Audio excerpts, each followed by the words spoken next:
देखिए, आधुनिक समय जो चल रहा है ये अधिकारों का समय चल रहा है। अधिकारों का समय के साथ साथ ऐसे विचारों का समय चल रहा है जिन विचारों में जो अधिकारों का शोषण हुआ है उन शोषण को पुनः जो है पूरा स्थापित करने का प्रयास किया जा रहा है। उन्हीं में से महिला के अधिकारों को पुनः स्थापित करना, उसे सशक्त बनाना, एम्पावर्ड करना, ये महिला सशक्तिकरण की अवधारणा के तहत वर्तमान में लगातार एक ज्वलंत विषय बना हुआ है और इसको लेकर के लगातार निरंतर सरकार के स्तर पे और विभिन्न स्तर पर जो है प्रयास लगातार चल रहे हैं। तो सबसे पहले महिला सशक्तिकरण का तात्पर्य क्या है? महिला सशक्तिकरण का तात्पर्य है कि महिला को पुरुष के बराबर वैधानिक, यहाँ पे बराबरी की बात है, महिला को गैर बराबरी होगी तभी तो बराबरी की बात है ना।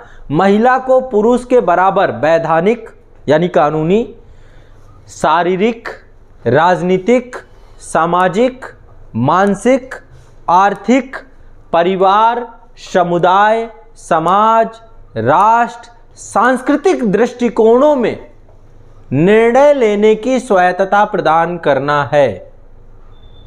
समझ रहे हैं? जैसे पुरुष को जो स्वायत्तता प्राप्त है विभिन्न क्षेत्रों में निर्णय लेने की, चाहे वो वैधानिक हो, राजनीतिक हो, मानसिक हो, सामाजिक हो, आर्थिक हो, परिवार से जुड़े हुए हो, समुदाय से जुड़े हुए हैं, समाज से जुड़े हुए हैं, राष्ट्र से जुड़े हुए हैं, हर एक पृष्ठभूमि पर महिला को निर्णय लेने की स्वायत्तता प्रदान करना, यही क्या है? महिला सशक्तिकरण है। और वर्तमान में भारत में महिला सशक्तिकरण का जो सबसे प्रारंभिक उद्देश्य है वो है महिला की सामाजिक और आर्थिक दशा में परिवर्तन करना। ये हमें समझना होगा। अब देखो, यहाँ पे एक शब्द जुड़ा हुआ है, सशक्तिकरण।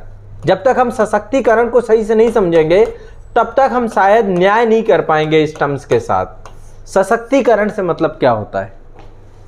किसी भी चीज का सशक्तिकरण बनना मतलब हो। सशक्तिकरण कोई ज्ञान की बात नहीं है, कोई जादुई छड़ी नहीं है, बल्कि सशक्तिकरण एक विशिष्ट स्थान, विशिष्ट कालखंड में घटित होने वाली मानवीय सामाजिक प्रक्रिया है, एक प्रोसेस है। ये क्या है? एक प्रक्रिया है। सशक्तिकरण क्या? एक प्रोसीजर है, जिस प्रोसीजर से हम महिला को लेकर के चल रहे हैं। और कैसा प्रोसीजर है? एक सामाजिक प्रक्रिया है। ये कैसी प्रक्रिया है? सशक्तिकरण एक सामाजिक प्रक्रिया है। तो महिला सशक्तिकरण में सबसे पहले सशक्तिकरण को समझिए कि सशक्तिकरण से कोई काल्पनिक जादुई छड़ी नहीं है कि छड़ी घुमाएंगे और एम्पावरमेंट हो जाएगा, ऐसे नहीं होगा। बल्कि सामाजिक बहुत सारी मान्यताएं हैं, सामाजिक ऐसी बहुत सारी समस्याएं हैं जिसमें, अब इसको थोड़ा सा सशक्तिकरण को मैं आसान भाषा में आपको समझाता हूं। सशक्तिकरण के माध्यम से एक ऐसी सामाजिक प्रक्रिया के तहत हम समाज के उन सभी बिंदुओं को जोड़ने का प्रयास करते हैं जो शक्तिहीन हैं, जो पीड़ित हैं, जो शोषित हैं, जो भिन्न भिन्न तरीकों से जिनको शोषण किया गया है उनको शक्ति संपन्न करने का प्रयास करते हैं। इसी को ही सशक्तिकरण कहते हैं। ठीक है? जिससे मानव का जीवन चरमोत्कर्ष की तरफ पहुंच पाए। तो अब कोई भी हो सकता है, यहाँ पे महिला सशक्तिकरण की बात कर रहे हैं, यहीं पर जो है आपको हम किसी भी क्षेत्र में कोई भी क्षेत्र उठा लीजिए, जैसे अनुसूचित जाति और जनजाति के लोगों का सशक्तिकरण, उनको भी गैर बराबरी का समय रहा है, उस गैर बराबरी के उस पार्ट को फिर हमने भरने का प्रयास किया है। तो सशक्तिकरण एक बहुआयामी धारणा है, बहुस्तरीय धारणा है, जिसमें कोई एक अकेली चीज का सशक्तिकरण नहीं करना होता है। हमें सशक्तिकरण में हमें हर एक तरीके के मल्टी डायमेंशनल अप्रोच को लेकर के चलना होता है, जैसे भौतिक, सामाजिक, आर्थिक, राजनीतिक, मनोवैज्ञानिक आदि एक प्रक्रियाओं के तहत हम व्यक्ति को गुजारते हैं और उसके तहत उसकी समस्याओं का समाधान करने का प्रयास करते हैं। अब महिला सशक्तिकरण की बात कर रहे हैं तो महिला को भी हम क्या चाहते हैं कि महिला को सामाजिक न्याय प्राप्त हो, समानता की, बराबरी की, गैर भेदभाव की जो पाटा है उसको हम पूरी तरीके से उस गैप को फिल कर सकें और महिला को बराबरी का जो है तो महिला के संघर्ष से जुड़ी हुई जो समस्याएं उन समस्याओं का समाधान कर सके। अब महिला की कई सारी समस्याएं हैं जिन समस्याओं से महिलाओं को गुजरना पड़ता है वर्तमान में। क्या क्या समस्याएं हो सकती हैं? सबसे पहले लैंगिक विभेद, ये सबसे महत्वपूर्ण चीज है। महिलाओं को लगातार जो है लैंगिक विभेद से गुजरना पड़ता है। पुरुष को कई क्षेत्रों में जो है जो पितृ सत्ता है उसने महिला के बहुत सारी चीजों को आपस में क्या किया है, छीन लिया है। तो महिला को आर्थिक तौर पे कमजोर कर दिया गया, उसको घर के कामकाज के अंतर्गत ही सीमित कर दिया गया। इसलिए महिला का सबसे जरूरी क्या है, हम आर्थिक सशक्तिकरण करें। जब तक हम महिला का आर्थिक सशक्तिकरण नहीं करेंगे, महिला सशक्तिकरण का स्वप्न पूरा नहीं हो सकता है। ठीक है, तो महिला सशक्तिकरण करने के लिए, किसी भी चीज के सशक्तिकरण करने के लिए जो मल्टीपल हम डायमेंशन सोचते हैं, उन सभी डायमेंशंस को लेकर के हमें चलना होता है, जिसमें सबसे पहला है आर्थिक सशक्तिकरण करना। जब हम इकोनॉमिक तौर पे किसी भी पक्ष को हम सशक्त कर देते हैं तो उसके पास क्या आ जाता है, नियंत्रण आ जाता है। किसका नियंत्रण आ जाता है, अपने निर्णय लेने का नियंत्रण आ जाता है। और महिलाओं को यदि आर्थिक तौर पे सशक्त कर दिया जाए तो निश्चित तौर पे उनके पास डिसीजन मेकिंग ज़्यादा आ जाएगी। समझ रहे हैं? तो अर्थव्यवस्था के चारों तरफ ही सारी व्यवस्थाएं, मैं हमेशा कहता हूं कि यदि आर्थिक पक्ष मजबूत हो जाए तो फिर आर्थिक तौर के मतलब है कि वास्तविक तौर पे महिला सशक्तिकरण किया गया। आधारभूत यही है, इसी को छीना गया है महिलाओं से, उनको सिर्फ कामकाजी बना दिया गया है। दूसरा, सामाजिक स्तर पे महिलाओं के बहुत सारी चीजें खत्म की गई हैं। जैसे कि पितृसत्ता ने क्या किया, सबसे पहली बात, संपत्ति पे अधिकार पुरुष का ही किया गया है ना, जिसके कारण से समाज में उनको, उनकी उपस्थिति को भी खत्म कर दिया गया। आज महिला दहेज प्रथा से लेकर के, लैंगिक विभेद से लेकर के, भ्रूण हत्या से लेकर के, शिक्षा के अधिकारों से लेकर के, स्वास्थ्य जैसी समस्याओं से लेकर के, है ना, जो हम जेंडराइजेशन की बात करते हैं ना, समाज में कैसे महिला और पुरुष के बीच में लैंगिक विभेद बढ़ता है। इथिक्स की क्लास में मैंने बहुत लंबा जो है एक एक करके इसको डिस्कस किया है कि कैसे एक तरीके से एक दृष्टिकोण बनाया जाता है, कैसे महिला को उसका सोशलाइजेशन होता है, कैसे सामाजिकरण की प्रक्रिया होती है, जिस सामाजिकरण की प्रक्रिया में उसको लेकर के चला जाता है और उसको समाज के निम्नतम तबके के तौर पे स्थापित करने का प्रयास किया जाता है। तो सामाजिक तौर पे जो रीति रिवाज हैं, जो सांस्कृतिक जीवन शैली हैं, उनमें जो महिलाओं की स्थिति है, चाहे वो धर्म के नाम पे हो, चाहे संस्कार के नाम पे हो, चाहे रीतियों के नाम पे हो, जो अनेक बंधनों में महिलाओं को जकड़ दिया गया। इसके पहले हम देखते हैं, चाहे सती प्रथा रही हो, विधवा पुनर्विवाह की बात रही हो, या महिला शिक्षा की बात रही हो, इन सभी मामलों में महिलाओं को कई रीति रिवाजों और बंधनों से जो जोड़ा गया। वर्तमान में भी आप देखिए, बहुत सारे तिथि त्योहार व्रत जो बनाए गए हैं वो सिर्फ महिलाओं के लिए ही बनाए गए हैं। और किसके लिए बनाए गए? पुरुष की लंबी आयु की कल्पना के लिए, उसके लिए बनाए गए, है ना। चाहे आप देखिए, पुत्र की लंबी आयु के लिए महिलाएं व्रत रखती हैं, पति की लंबी आयु के लिए महिलाएं व्रत रखती हैं। तो महिलाओं को क्या किया गया? भोग की विषय वस्तु बना दिया गया पूरी तरीके से। और उसी से जो है देश की, किसी भी समाज की आधी आबादी क्या हो गई? दोयम दर्जे में जाके खड़ी हो गई। तो पुरुषवादी सत्ता की विचारधारणा ने महिला को पूरी तरीके से कमजोर बनाने का प्रयास किया। और इसी पुरुषवादी सत्ता के इन्हीं रूप में अब महिला को करना क्या है? हमें बराबरी का वातावरण देना है, पुरुष और महिला में विभेद को पूरी तरीके से खत्म करना है। ठीक है, तो ताकि उनकी गरिमा को बहाल किया जाए। राजनीतिक सशक्तिकरण का मतलब है कि महिलाओं को भी शासन, प्रशासन, सत्ता सब जगह पे क्या होना चाहिए? एक ऐसा वातावरण हमें जो है सृजित करना चाहिए जहां महिलाओं के बुनियादी जो समस्याएं उनका समाधान किया जा सके, और उसको जो है राजनीतिक भागीदारी के उत्प्रेरक भूमिका के तौर पर उनको बनाया जाना चाहिए। उनको भी एक राजनीतिक प्रतिनिधि शासन सत्ता के आधिपत्य के तौर पर लेकर के हमें चलना चाहिए। ठीक है, तो इस रूप में महिला को हम देख सकते हैं। साथ में धर्म ने महिलाओं को बहुत सारे अधिकारों को, शुरुआत में कई सारे ऐसे कर्मकांड और धार्मिक नैतिकताएं हैं जो महिलाओं को, जैसे सबरीमाला का ही मैटर है, बहुत सारे मंदिर ऐसे थे जहां पे महिलाओं के प्रवेश को जो है उन्होंने क्या कर दिया? बंधित कर दिया। या फिर और बहुत सारे मैटर हैं, जैसे कि मस्जिदों में महिलाओं के प्रवेश को लेकर के बात है, हिजाब का मुद्दा है, ट्रिपल तलाक का मुद्दा है। हर एक धर्म में समस्याएं हैं, चाहे वो हिंदू धर्म हो, चाहे मुस्लिम धर्म हो, चाहे सिख धर्म हो, चाहे ईसाई धर्म हो, चाहे बौद्ध धर्म हो, चाहे जैन धर्म हो। तो धर्म के ठेकेदारों के द्वारा महिलाओं के ऐसे बहुत सारे अधिकार थे जिन क्षेत्रों को उन्होंने क्या कर दिया? उसको खत्म कर दिया। ठीक है, और जो धर्म के मुख्य कर्मकांड है उसमें पुरुषों को ही अधिकार दिए गए हैं। तो ऐसे में महिलाओं का धार्मिक सशक्तिकरण करना भी जरूरी है, और इसको लेकर के लगातार भारत सरकार के द्वारा कई सारी योजनाएं चलाई गई हैं। आज से नहीं चलाई गई, बल्कि बहुत पुराने, जब से जो है देश आज़ाद हुआ है, पहले तो संविधान में लगातार प्रावधान किए गए हैं। संविधान में ऐसे कई सारे आर्टिकल्स बनाए गए जो महिला सशक्तिकरण की तरफ लगातार प्रयास करते रहे। जैसे आर्टिकल 14 है ना, भारतीय संविधान का अनुच्छेद 14 समानता के अधिकार की बात करता है। आज आर्टिकल 15 में क्या बोला गया है कि लिंग के आधार पे विभेद नहीं होगा हमारे यहाँ पे, तो लिंग के आधार पे विभेद की बात। आर्टिकल 15(3) में क्या बोला गया है कि महिलाओं को और बच्चों को इनके लिए कुछ विशेष व्यवस्था भी की जा सकती है, इनको अधिकार संपन्न बनाने के लिए। तो महिला सशक्तिकरण की बात आर्टिकल 15(3) भी करता है। आर्टिकल 16 में भी लोक नियोजन में अवसर की समता है और युक्त जो है वहाँ पे आरक्षण देने की बात भी की गई है। आर्टिकल 19 में स्वतंत्रता के अधिकार के तहत महिलाओं को पुरुषों के बराबर अभिव्यक्ति की स्वतंत्रता दी गई है। आर्टिकल 21 में क्या किया गया है, प्राण और दैहिक स्वतंत्रता को सुनिश्चित कराया गया है सभी के।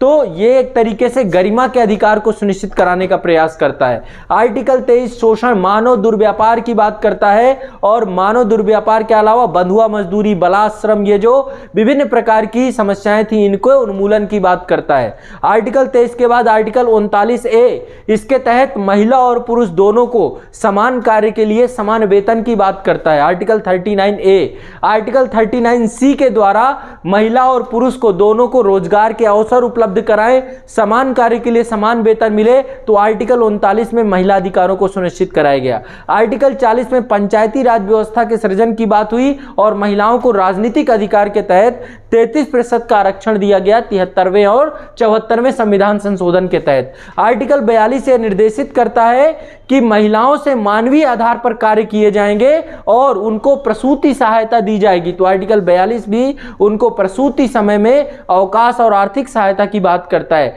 आर्टिकल 47 में महिलाओं को पोषाहार की बात, उनके जीवन स्तर, उनके स्वास्थ्य में सुधार करने के सरकार के दायित्व की बात करता है। आर्टिकल 51 में वैसी अपमानजनक प्रथाओं को छोड़ने और त्यागने की बात की जाती है जो महिलाओं के विरुद्ध हो। ठीक है, तो आर्टिकल 51 में फंडामेंटल ड्यूटी के तौर पे इस चीज को जोड़ करके देखा गया।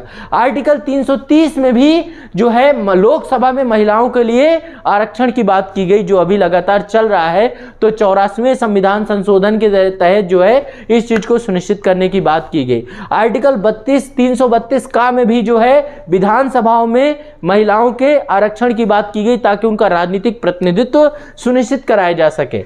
इसके अलावा बहुत सारे अधिनियम बने हुए हैं, इतने सारे अधिनियम बनाए गए हैं जिन अधिनियमों में महिलाओं को लेकर, चाहे वो हिंदू कोड बिल हो, है ना, हिंदू कोड बिल 1955 हो, विशेष विवाह अधिनियम 1954 हो, भरण पोषण अधिनियम 1956 हो, दहेज प्रथा का अधिनियम हो, वो हिंदू उत्तराधिकार अधिनियम 1956 हो, दहेज प्रथा अधिनियम 1961 हो, सती प्रथा निषेध अधिनियम 1987 हो। तो ऐसे बहुत सारे अधिनियम भारत सरकार के द्वारा बनाए गए। मातृत्व लाभ अधिनियम 1961 हो, हिंदू अल्पवयस्क अभिभावक अधिनियम 1956 हो, गोद लेना और निर्वाह भत्ता अधिनियम 1956 हो, या फिर आईपीसी में बहुत सारी धाराएं हैं हमारी, है ना, जो इंडियन पैनल कोड है उसमें बहुत सारी धाराएं ऐसी बनाई गई हैं जो महिला के शोषण को पूरी तरीके से समाप्त करने का प्रयास करती हैं।